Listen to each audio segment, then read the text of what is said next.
So you have to join. We are working the box office for the premiere production of Believe It or Not, starring Olga Loya and Erica Lann-Clark. Hi, come in. Reverend Nancy Palmer-Jones. I serve as the senior minister here, and it is such a delight to welcome every single one of you.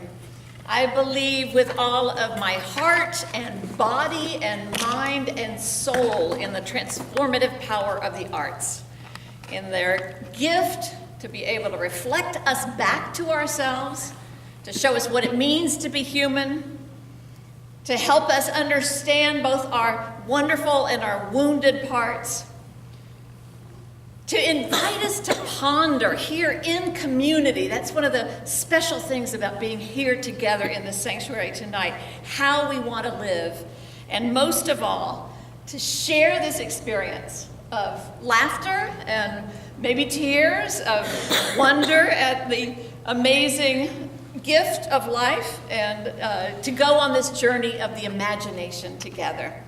In this way, we become one sacred family, as our mission statement says.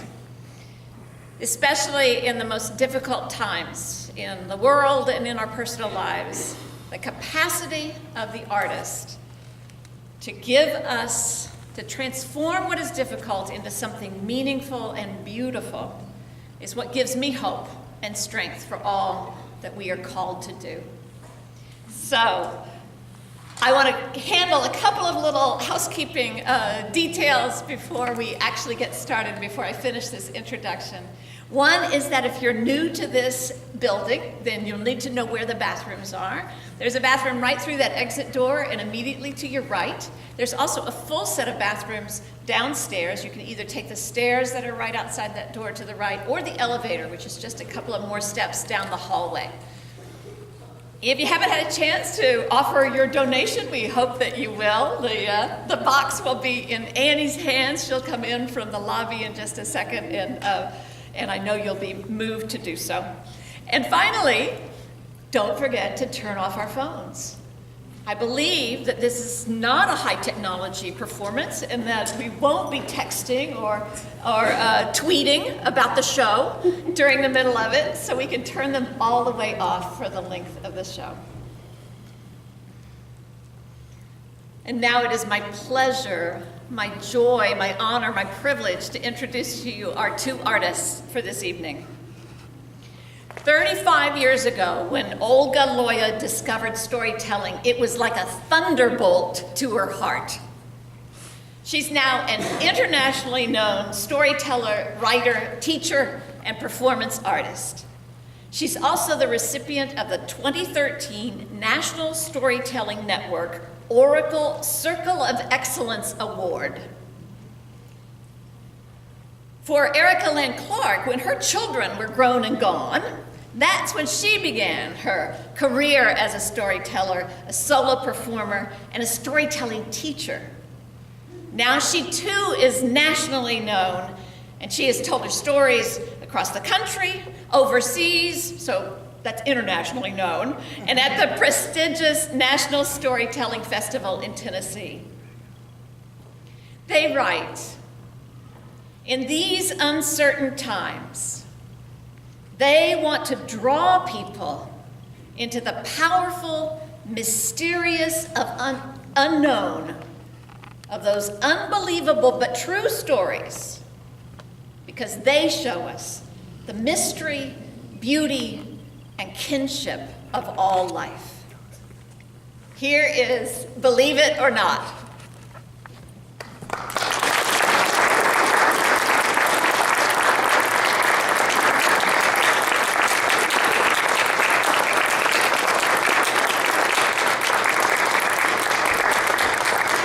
Welcome. We're so happy to see you here. This is exciting. I'm happy too.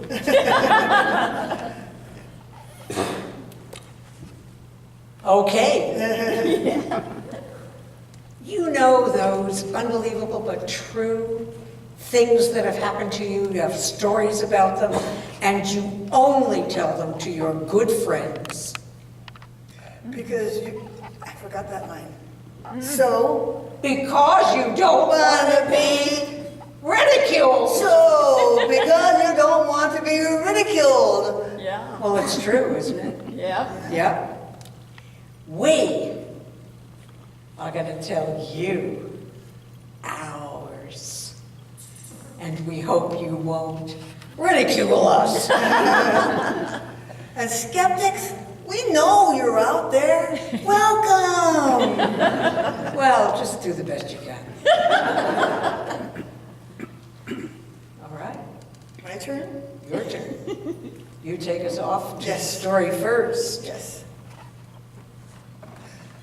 When I was a teenager, all my girlfriends were in love with the 1950 movie stars like Sal Mineo and Tab Hunter. But me, I was in love with Jesus Christ. Ooh, he was so handsome! With his high cheekbones and his blue or brown eyes, depending on what picture you saw. And long, wavy hair. And I truly appreciated the way he sacrificed himself for us. I could make myself cry in 10 seconds thinking about the crucifixion. I'd get in trouble. People would be scolding me. I'd be thinking about the crucifixion. I'd start crying, and people would let me go. We're great. I love the Catholic Church. I love the flickering candles. I love the clanging incense holders. I love the sumptuous robes of silk and satin and velvet. I like the milagros and miracles. That virgin birth was good. And I especially loved confession. Because you could do anything. And if you went and confessed, you were absolved. But in my late 20s, I began to question everything. Who the heck is the Holy Ghost? And why can't women be priests? And why can't they even be altar boys, girls? I'd go to the priest and I'd ask his question and he'd say, ay, Olguita, you have to have faith. Faith in what? Faith in faith? What? I became obsessed. I'd go to church and I'd be taking notes at Mass. And after Mass, I would go find the priest and ask questions. And many times I couldn't find him.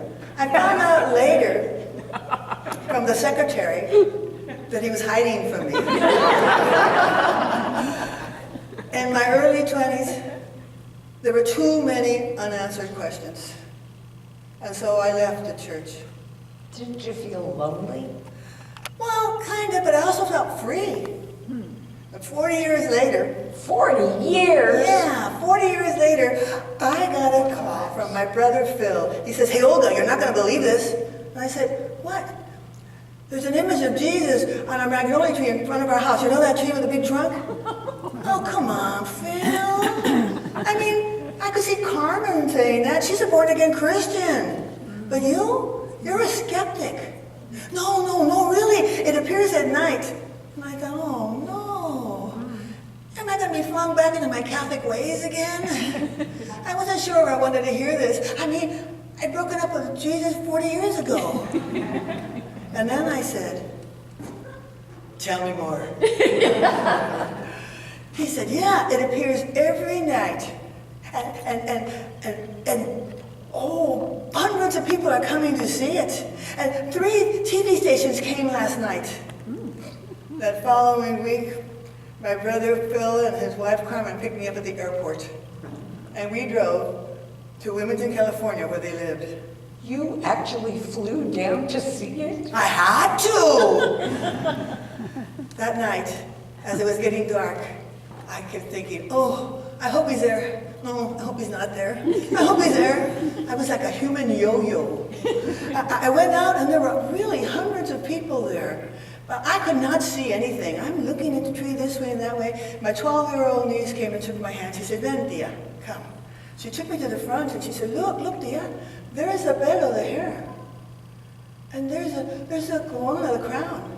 There's a barba, the beard. There's the ojos. And there was a light flickering through the lamp post, through the candles. And I looked and I thought, oh, Jesus Christ, I'm seeing Jesus Christ. Everybody was looking this way and that way with looks of awe and fear, both of which I felt. The second night, more people arrived. They came up and they said, "¿Dónde está? Where is it?" And people kept saying, "Es un milagro, it's a miracle." They started saying the rosary. Hail Mary, full of grace, the Lord is with thee. Blessed art thou among women, and blessed the fruit of thy womb, Jesus. People were coming. They were all races and ages. And some were on crutches, some were on wheelchairs. And the children, there weren't many because it was at night, but the ones that came always saw the image first. Of course. Of course, yes. And my brother, the skeptic, he took a video of the image. And sometimes there were more people looking at the video than at the image. And I thought, yeah, this is a miracle, all right. Oh, yeah. Oh, yeah. Yeah, oh yeah, yeah. Third night, everybody had left, and then these 6 teenagers arrived, and they were across the street, all dressed in black, with black eye makeup, arms crossed, staring at us. I said to Carmen, "What do you think they want?" She said, "I don't know." They walked up the street, they crossed the street, and they began walking towards a 6 astride. Carmen said, "We better go in the house." We went in, and we locked the door, and we looked out the window, and the boys, and they went around the tree, and then they began to cry out, "Satan be gone! This is the work of Satan! Satan be gone!" And ooh, Carmen's face started getting really red, and her hands started going into fists, and I thought, oh, surely she's not going to go out there and confront them. She turned to me, she said, "I can't fight them. I can't fight in front of Jesus." And then they started to pee on the tree. She said, "This is enough." She called the police. She said, "You need to come right away. There's teenage boys peeing on my front tree." She didn't mention Jesus. Finally, they left. And we went out and we hosed the tree. Ugh.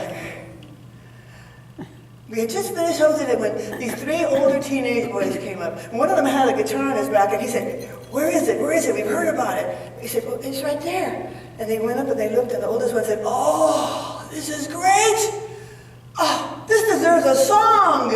And he took out his guitar and he started thinking, "Jesus on a tree, just for you and me." And the boys were joining, "Jesus on a tree, just for you and me. Jesus on a tree, just for you and me." And then the cops just drove up and they said, "Hey boys, what are you doing?"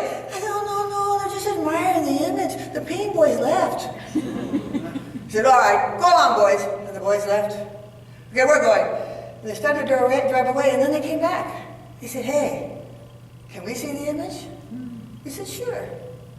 Tall Chicano guy got out of the car, short white guy. They went up to the tree, and the Chicano guy could not see the image. The white guy, he got like that. And he was taking the Chicano guy, "Look, Joe, look, Joe, look, Joe, look, Joe." And suddenly Joe said, "I see it.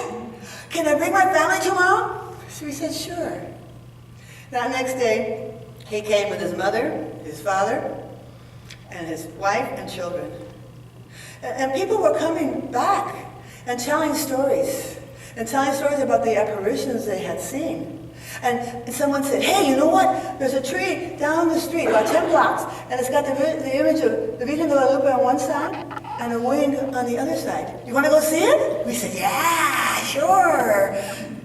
Caravan of 5 cars went there, and sure enough, there was the Virgen de Guadalupe on one side and a perfectly articulated wing on the other side.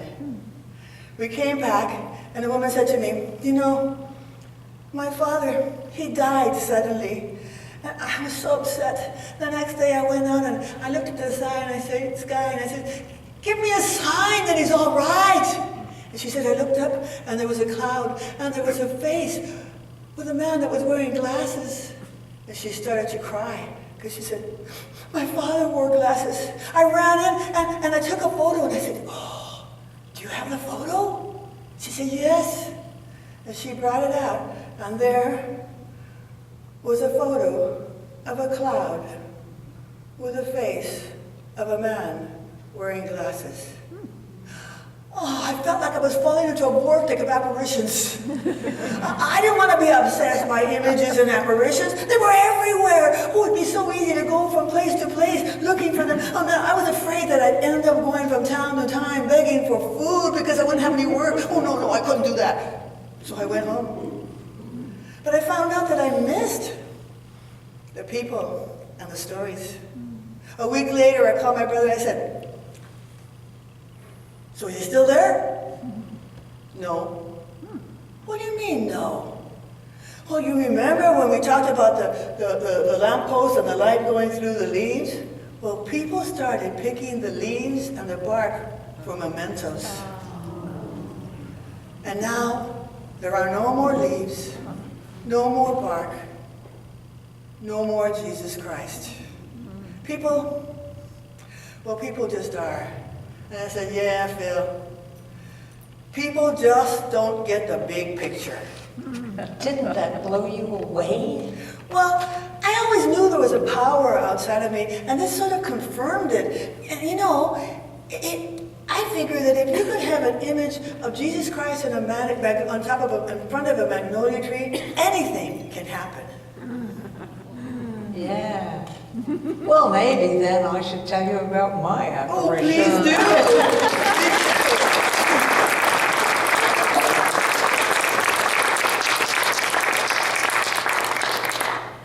So, this story begins with a book. I'm Jewish. And, you know, when I was young, I haunted all of the secondhand bookstores in Manhattan looking for treasures. And I found them. And that's how a little book called Kinship with All Life found me.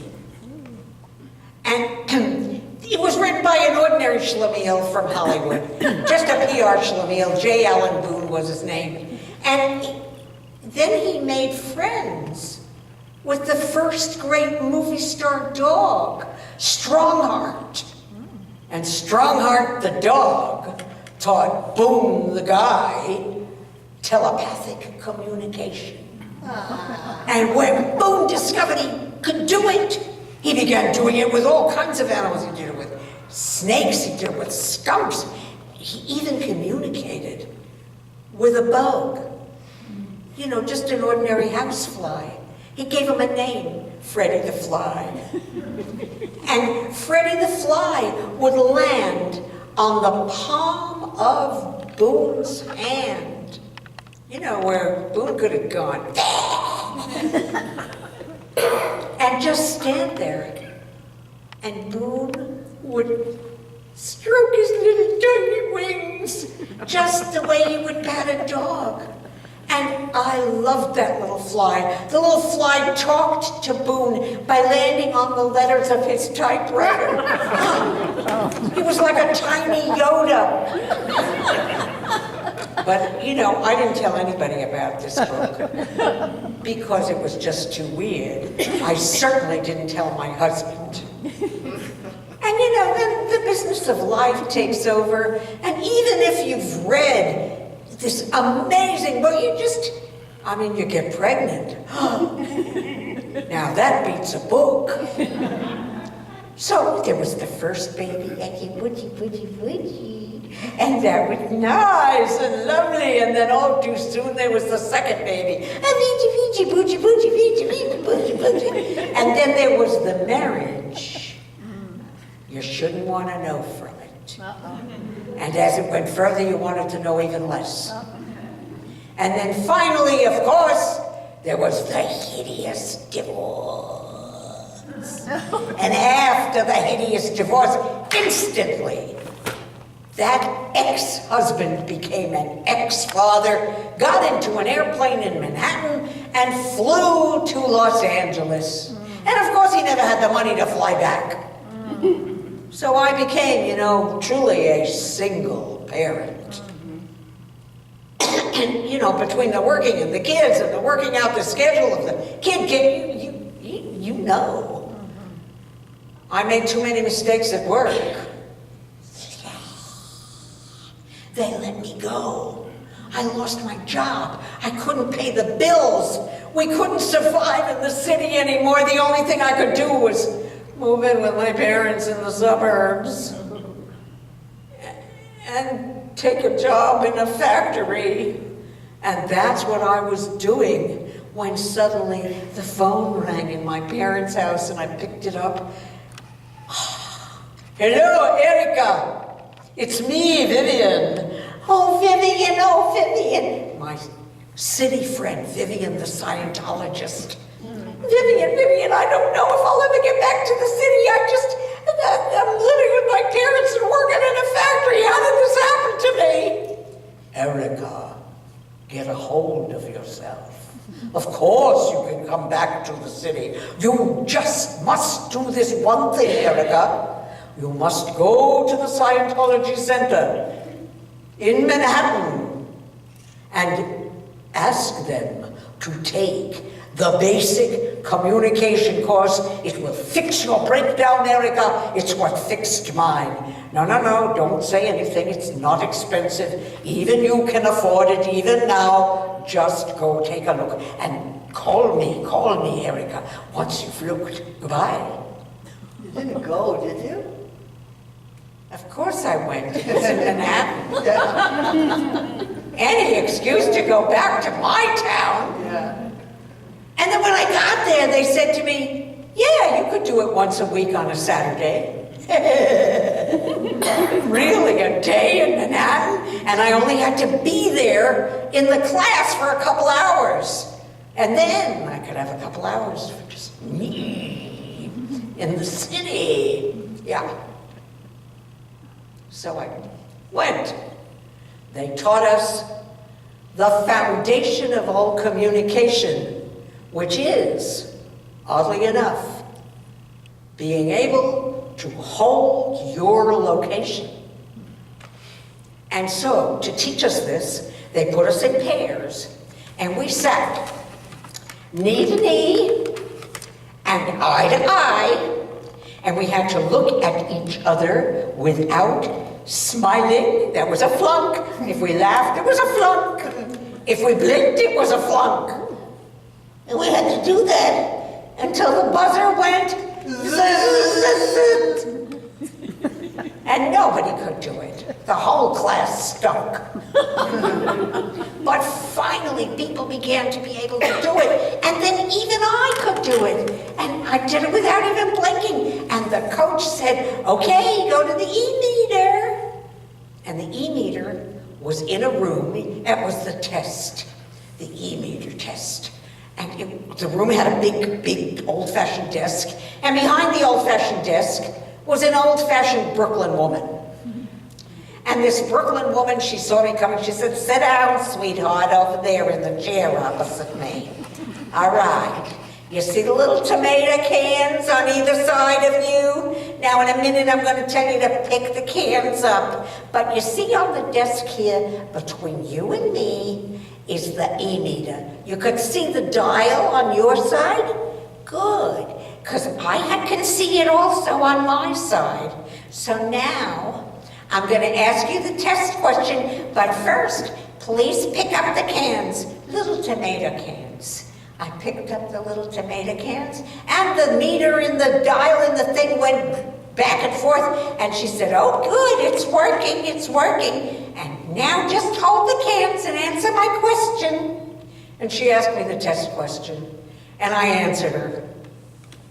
And the dial went bam, bam, and then after it went bam, bam, it went zzz, right in the middle, and she said, oh, look, a floating needle. Now that's what you always want to see, is a floating needle right there in the middle. Your needle's floating, you pass, honey. You may go on to the next exercise.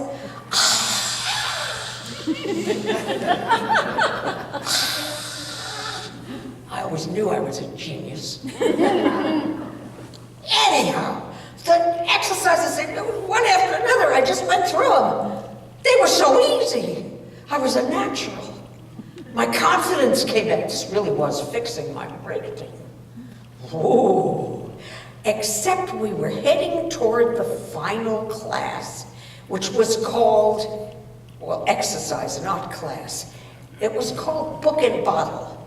And you did Book and Bottle in a room all by yourself with one coach and one person. So it was a tiny room. And in one corner it had a stand with an ordinary book on it, just a regular book. And the other corner had a similar stand with an ordinary bottle on it, a regular bottle.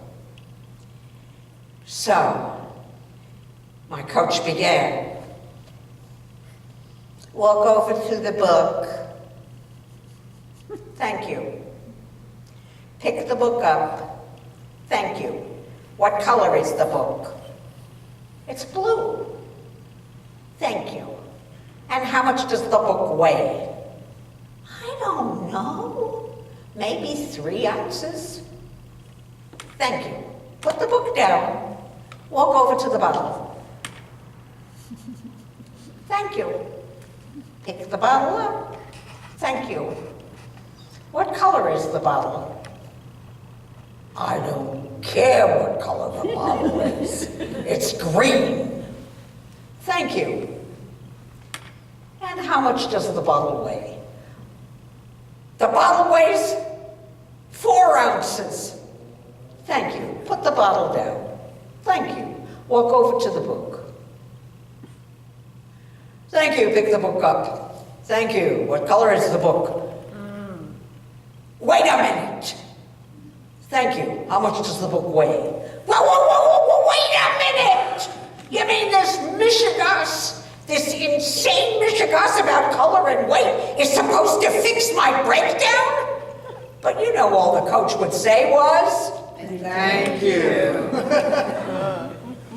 So I spent the next 5 weeks, 2 hours every Saturday in that room going back and forth with it. Thank you, thank you, thank you. And finally, the 6th week, on my upteenth time crossing from the bottle to the book, I see on the book, poised on the cover of the book, a fly, a bug, an ordinary housefly. And instantly, I get from Kinship with All Life, that little book, I get Freddie the Fly, and I go, Freddie, telepathically, Freddie, is that you? And instantly I get a telepathic reply, yeah, you could call me that. But you, kid, you're in trouble. You look to me like a fly caught on fly paper. Yeah, that's how I feel. And the coach said, what's happening? And I said, nothing. Thank you. Put the book down. And as I put the book down, I said to Freddie, telepathically, you want to have my hand? And I have to go to the bottle now. I have to give you a ride. And he did a little aerobatic dance, and then he landed on my pointer finger. And I just wanted for the first time in my life to hug a bug. And we walked over to the bottle, and as we got near the bottle, he suddenly leapt off me, and I went, wait, Freddie, no! Well, and then he landed on the bottle, and I went, thank you, Freddie. And the coach went, what's happening? Nothing. Thank you. And then pick up the bottle. And I picked up the bottle. And as I picked up the bottle, Freddie leapt off the bottle. And he began to go around and around between the ceiling and me. And as he went around and around, I began to hear,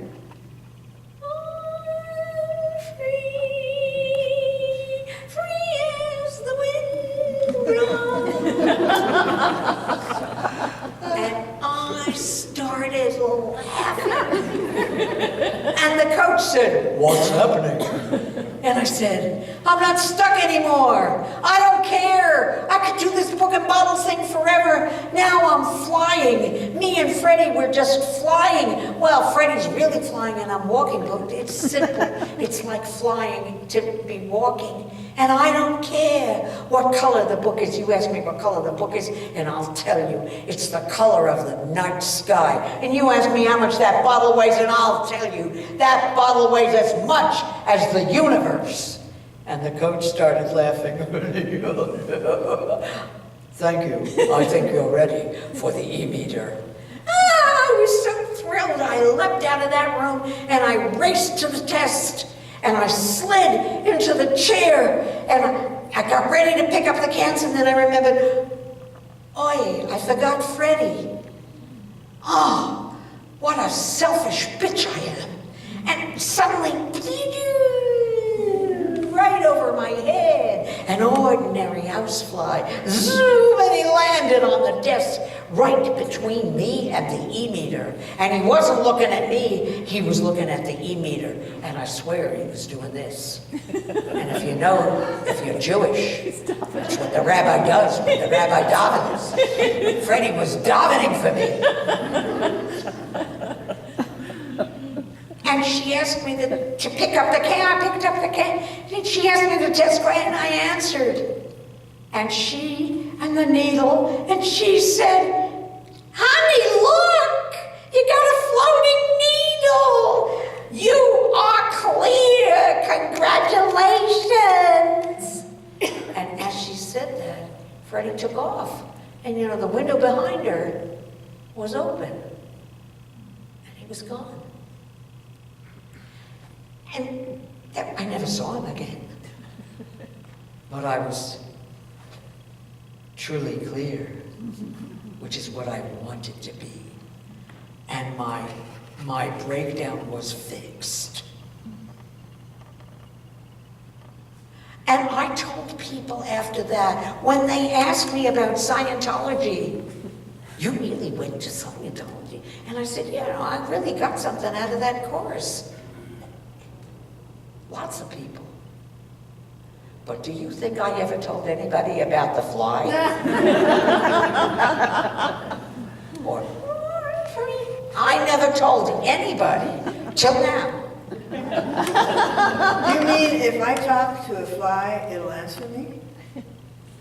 Well, not yet, because you haven't been trained. You've got to read Kinship with All Life. Oh, come on. No, really, really. I'm telling you, everybody here, you gotta read it. It's still in print. It was published 60 years ago. And it is still in print. You can get it at any bookstore. They'll order it for you. You just tell them. And that's my story I'm sticking to.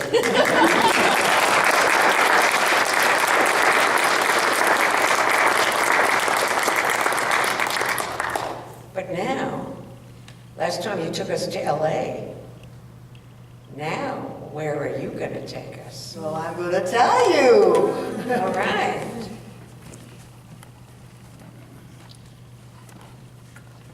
For 25 years, my friends Lupita, Brenda, Nudie, and I have been going to this little town called Yajalon in Chiapas, Mexico.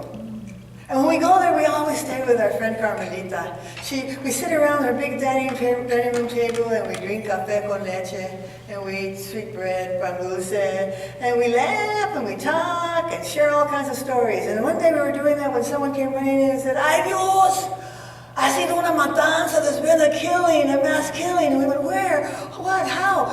In Alcala, there was a group of people called the bees, who were working to stop the violence, and the other group, they were threatened by them and they killed them all. We sat there in silence. Chiapas had been unrest for a long time. And when this happened, the Mexican government sent tanks and soldiers to Chiapas. They were everywhere. About 5 days later, maybe a week later, we went, well, maybe we could just go on a little sightseeing trip. We rented a taxi. We got about 10 miles out of Yajalon, and were stopped by soldiers. They said, "Sálganse, get out." So we got out, and they surrounded us in their army stance with their guns, and they said, "¿De dónde vienen?" "Oh, we come from the United States." "¿Y qué están haciendo aquí?" "Well, we're visiting." Now, Nuri and Brenda and I, we were scared. But Lupita, she was 80 years old. She was a grandmother. She said, "Ay, pobrecitos, poor things." Their knees kind of relaxed. "Ay, no pueden estar con su familia en Navidad. You can't be with your families at Christmas time." And their guns relaxed. "Ay, qué lástima, what a shame." And they said, "Fine," so go on. And we got in that car, that taxi, and we hightailed it back to Yahalon. And then to the U.S., yes? We couldn't, because there was fighting going on in Ocosingo, the town west of us. There was fighting going on in the town east of us, Tila. The only place that was quiet was Yahalon. It was like we were in the eye of the storm. And so we decided we would wait until it quieted down. And so we visited with the neighbors, we drank café con leche, we ate pan dulce, we walked down to town, we walked back. And all this time, Carmelita was talking about Margarito the curandero, and how she had been so sick of her stomach, and now he had worked on her and helped her. Now she felt fine. What's a curandero? A curandero is a healer. Healed with meditation, with herbs, prayer, all of it. And so we thought, what the heck? Let's go see Margarito. We're here anyway. So we went down to his place and we walked in, and there was a long room. And at the end of the room was a 4-tiered altar, covered with velas, candles, and incense and flores and ofrendas, offerings, and all kinds of things. And in front was Margarito. He was strongly built with white shirt and white pants. He came over to us, and Carmelita introduced us. And as he introduced us, he took each of our hands and he shook our hand and gave us a kiss on the cheek. I said, "Vinimos con una limpia. We came for a cleansing." He said, "Usted primero." He pointed to me. He stood me in the middle of the room, everybody sitting around.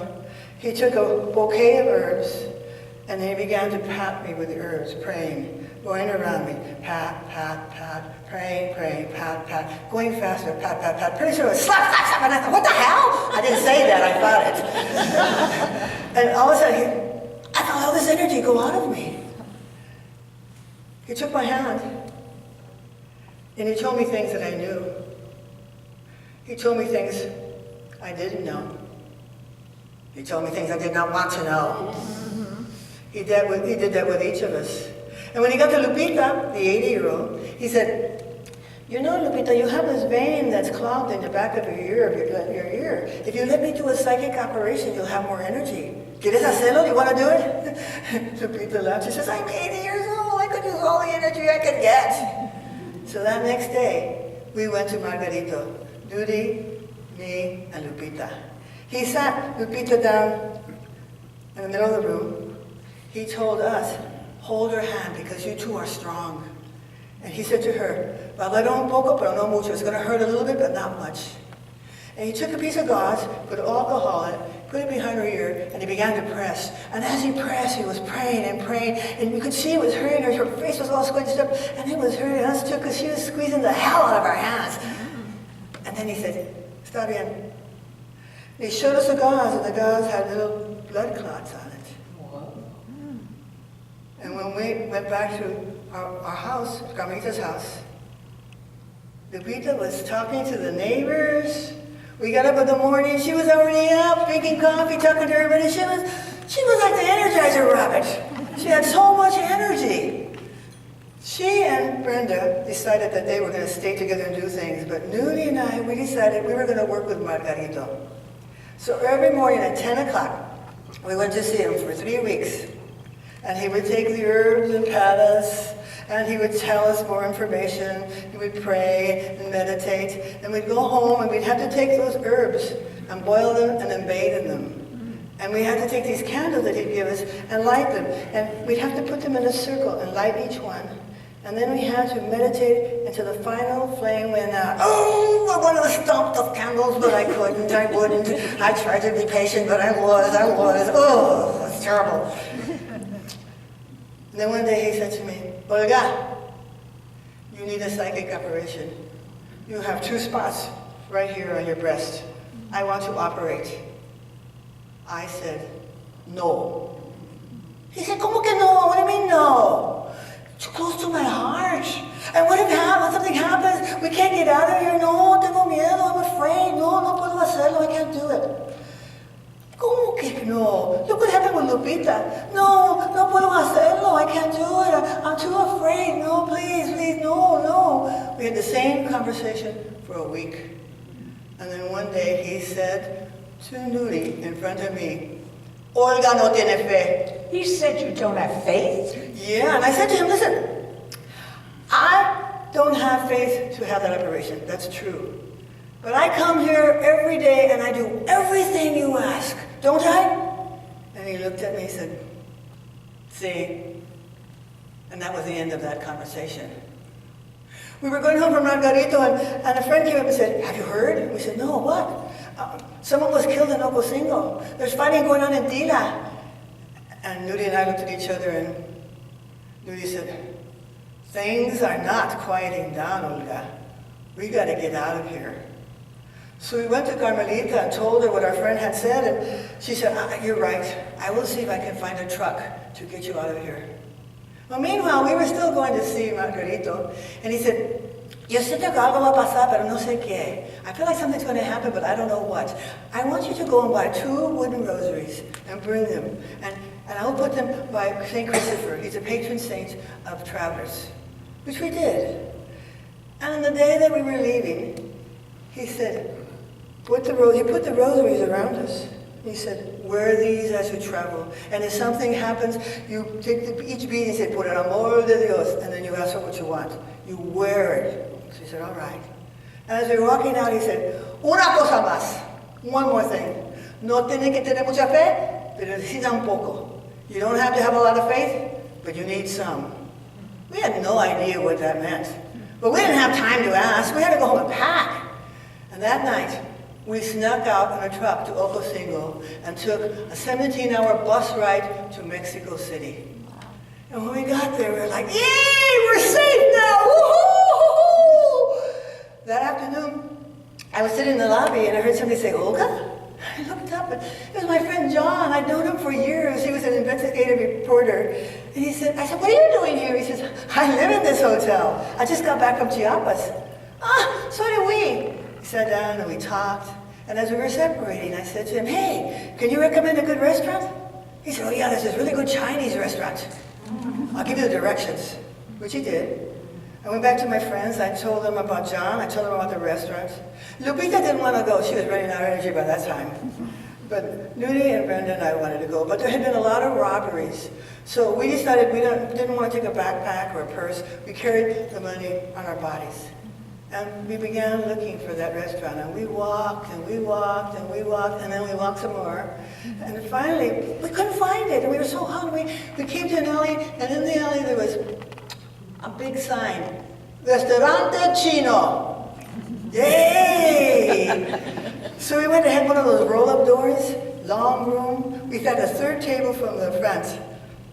Brenda and I facing the front, Nudi with her back to it. We ate our dinner, and then we were just finished our dinner when we saw this man come in all dressed in blue like the police wear. And he was talking to the waiter, and then Brenda and I saw that he reached back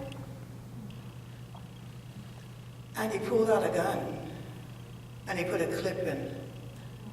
And Brenda and I said, oh my God! Nudi said, what? There's a man up at the front with a gun. And Nudi said, Olga, take out your rosary!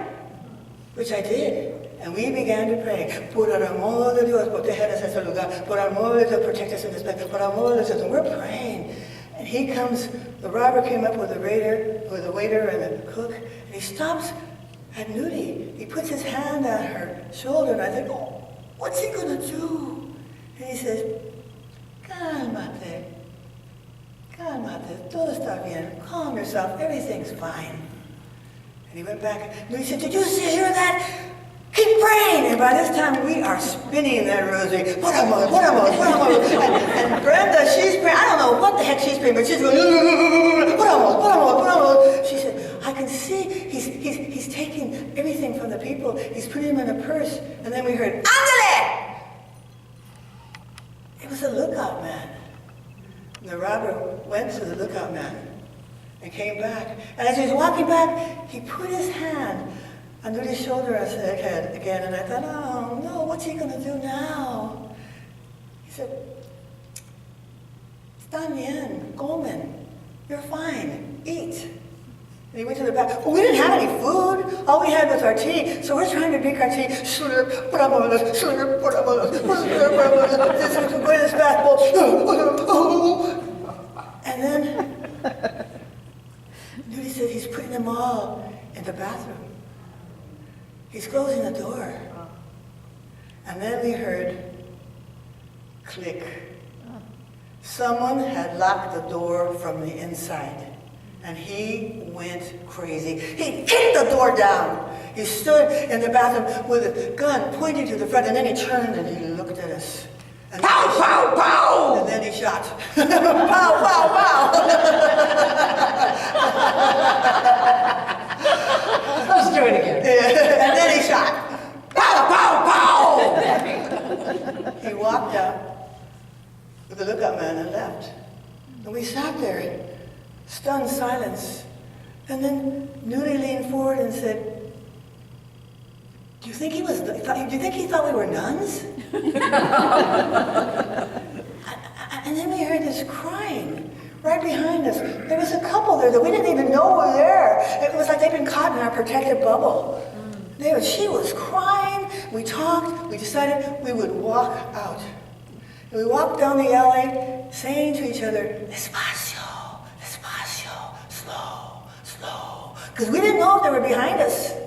And we got to the street, and the couple went in one direction, and we went in the other, and we were like twirling dervishes. Ay, ay, ay, what are we going to do? Oh my God, we just were robbed. No, we weren't robbed, they were robbed. Oh my God, what are we going to do? And then I stopped and I said, John. And we hurried back to the hotel, banged on his door.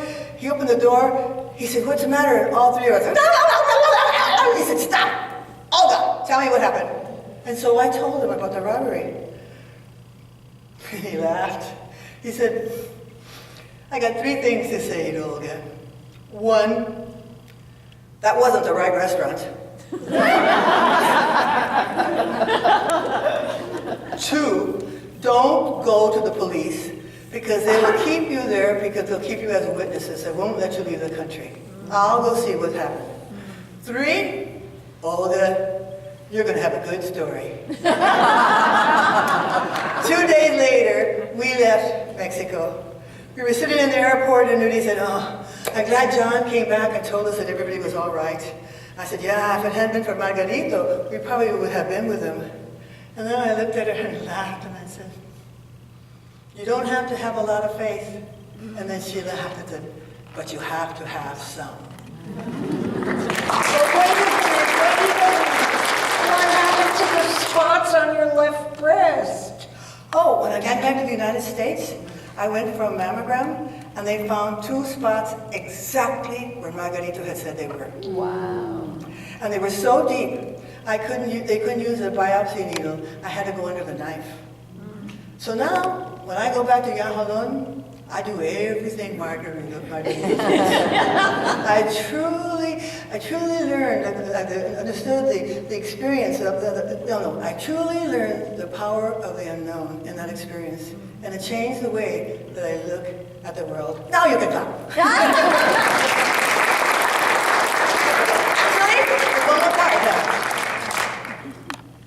Yes, one more question. Yes. So what was with the spots when they looked at him? They were benign, thank God. So now, speaking of God, the Jew will stand up.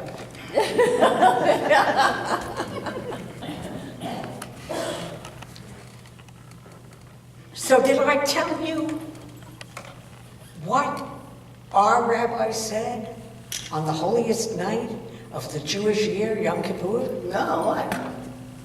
Well, he stood in front of the congregation and he said, so, 2 Jews, a Jewish optimist a Jewish pessimist. The pessimist says, "Hey, things could not possibly get worse." The optimist says, "Of course they could. They could get much, much worse." And that's a Jewish optimist.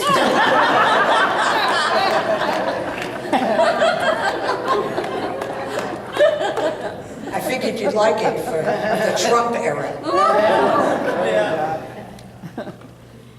So that's what I was in a way for a bunch of years, looking for a man I could marry who would really father my fatherless kids, whose father was on the other side of the country.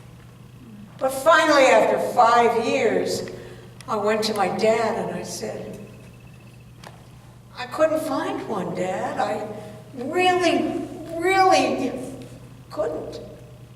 I don't know what to do." And he said, "Ay, Pech, Erika.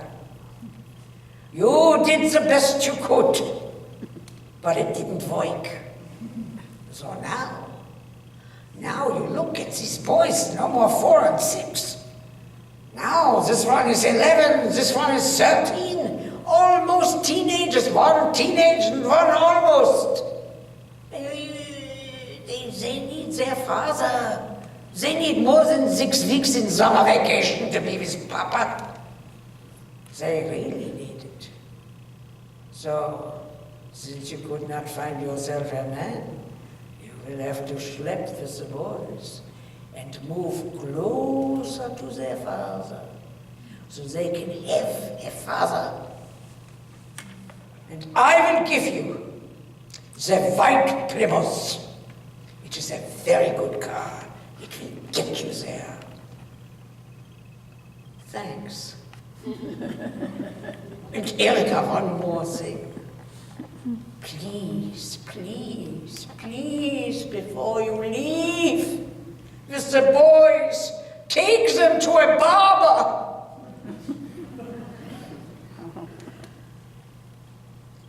I didn't say no, but you could see it on my face. But the boys, with their gorgeous curls down to their shoulders, those boys were easy to persuade. Listen, boys, we are going to camp our way across the country in Grandpa's white Plymouth. All the way to California, Ma? Yeah. And they shrieked, "Dad!" And that really stung. I mean, they never high-fived me. I'm not the one you high-five. I'm the one who's there saying, "Stop doing that."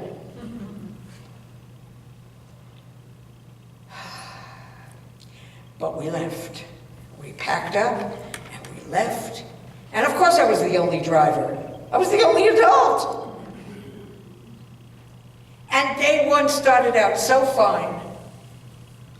And then 500 miles later, I was like,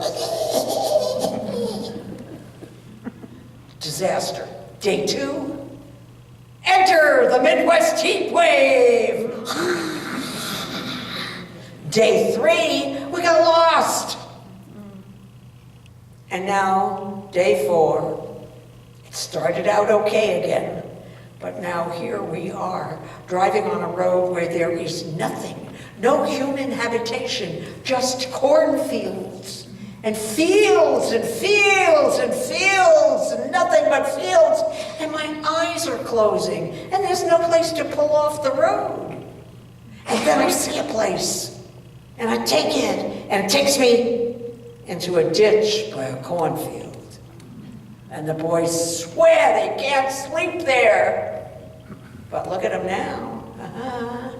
There's Jason, sound asleep, 11. There's Matthias, 13, sound asleep in their sleeping bags. Me, I'm 34. I can't sleep. I mean, look where we are. Look what kind of an America I'm showing my boys as we go along on this journey. And on that note, I must have fallen asleep, because the next thing I knew, it was the crack of dawn, and Jason was shaking me, and Matthias was shouting, whisper shouting in my ear, "Ma, we gotta get out of here before the rednecks come hippie hunting." Well, we're not hippies, we're New Yorkers. Ma, they can't tell the difference. So I say, okay, okay, okay. And they say, "Give us the key." I give them the key. They race to the car. When do teenagers do everything first? And I get myself together and I get to the car, and they're standing by the trunk, and they're like this. "No more ditch scenes. No more ditch scenes. Ma." Okay, okay. And Jason says, "We could go live with our father." Jason! And Matthias says, "Ma, he only said could. He didn't say would. Just get in the car." We get in the car and we drive in grim silence for what feels like forever, until finally, out there, there's a sign, big tall sign. You can't read it, then it comes into focus. It's a truck stop. Bathrooms, gas, hot food. We pull into that truck stop. We take care of the bathrooms first, the gas second, and now we push the door open to that restaurant, and we're gonna eat, and we see that first face. And that person looks at us, and you can feel the shockwave go through the room.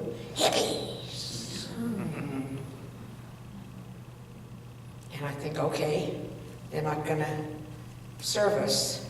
We better get out of here.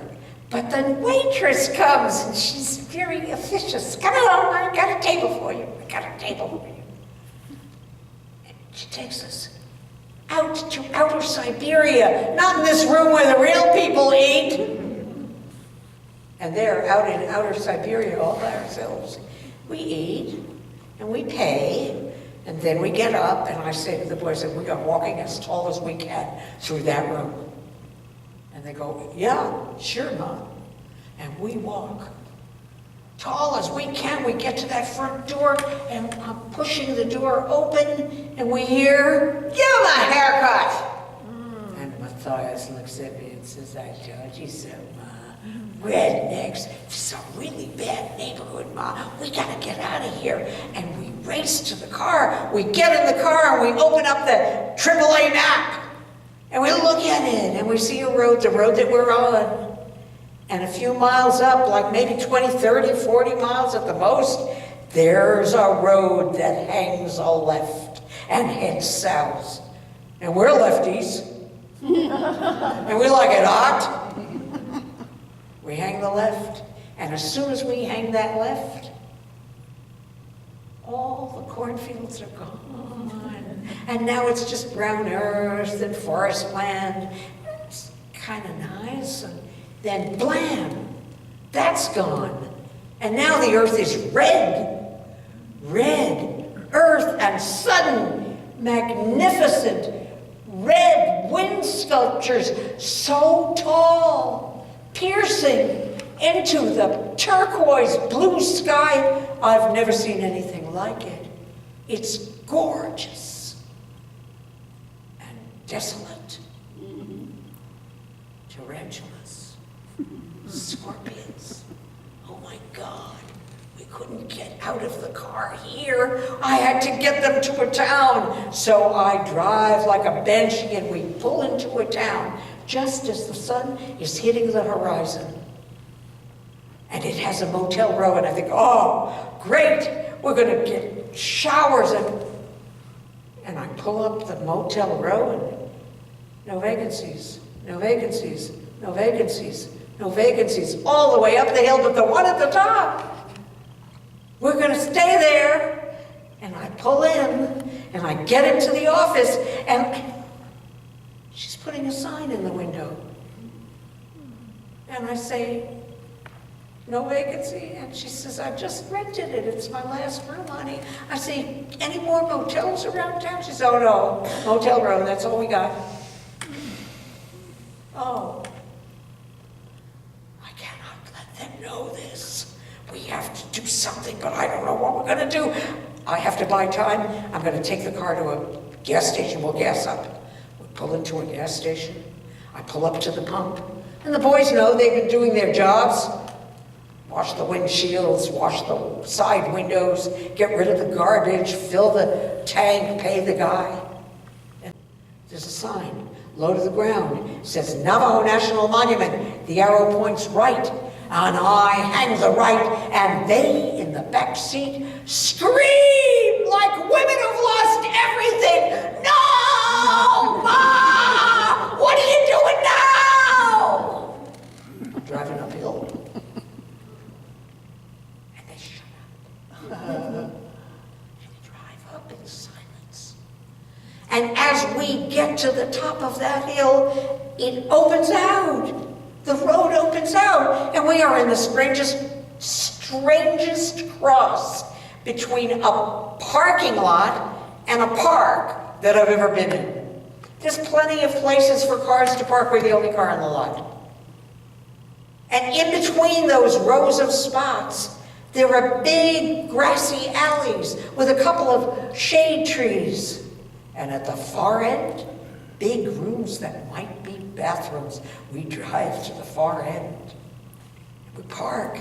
They're bathrooms. The boys run in, they poke their heads out. Pop open the trunk, Ma, they got showers. And we go in. And we come out nice and clean. And I get my first compliment on this trip. Hey, Ma, all right. And Jason looks up at that sky and he says, look, I've never seen stars this big. Let's put our bags right here on the grass. And 1, 2, 3, we pull our bags out. 3 little heads in the grass looking up. Matthias and Jason talking about stars. Me, I'm just looking, you know. And because I'm just looking, I see it way down there, a little yellow light. And I think, oh, must be a plane, because it's moving, and it's moving. But then I realize as it's moving up into the sky and more in my field of vision, it's moving so fast. It can't be a plane. It's got to be a satellite. And then when it gets to right there, it stops. 1, 1,000, 2, 1,000, 3, 1,000, 4, 1,000. And then it goes zoom back. And no satellite does that. And Jason's voice says, what was that, Ma? And I hear myself say, a UFO. And Matthias says, a UFO? And I go, yeah, a UFO. And we go to sleep. And the next morning, at dawn, they're shaking me again. Ma, you gotta get up. But they're not shaking me with terror in their voices, with delight in their voices. Hurry up, you don't want to miss this. This is great. Grab your shoes.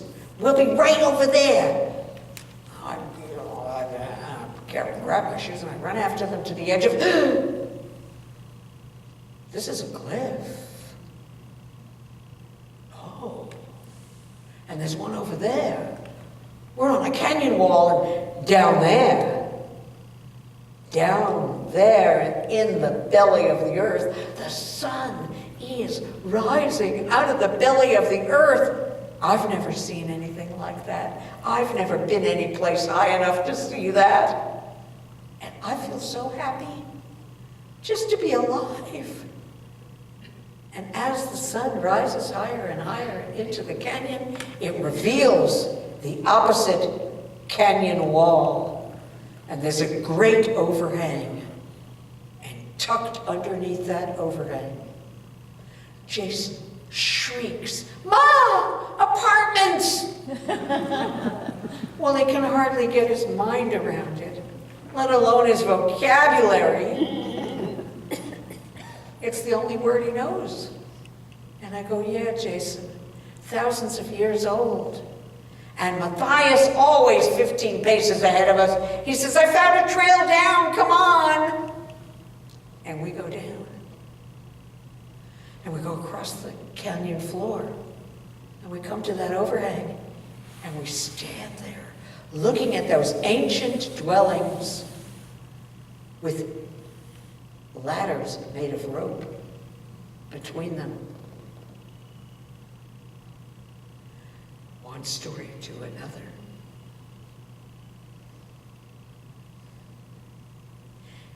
And I say to the boys, well, I guess we did it, didn't we? And they say, what? We discovered America. Look, this is the real America. The first Americans lived here. Maybe this was their New York. And they go, yeah. And Matthias says, so Mom, where's our new home? And I look at him, and I go, that way. So did you really think you saw a UFO? Yes, I was sure it was a UFO. But a couple of years later, I heard a Navajo storyteller talk to an audience like you know, and she's telling them about the star people who came down thousands of years ago to help the human beings. They helped the human beings and they went back up. Well, not all of them. Some of them stayed. And then she laughs and looks at us. And she says, you know, they look exactly like us. So anybody in this audience could be a star person and we would never know. But there is one way to tell them. It's the only way. When they travel, they don't have to dog it like we do. They just turn into a ball of yellow light and whoosh. That was no UFO. That was the guy from the gas station. He was making sure we got there. He was a star person. All the hair on my neck stood up and I went, oh. If I ever thought I saw a star person, I would be wondering about everybody. Well, you know, when I first heard the story, what it did was it made what happened to us make sense to me. I mean, it wasn't just some random UFO. It was a star person who, yes, it made sense. But then the more that I've lived with this, knowing that this happened, I've come to understand something much deeper than that, which is that we are, all of us, cradled, every last human being, even, God help me, Trump, by something so amazing we could hardly believe what it is. What are we cradled by? By kindness. Kindness. Kindness. So we did it. We did it. We did it.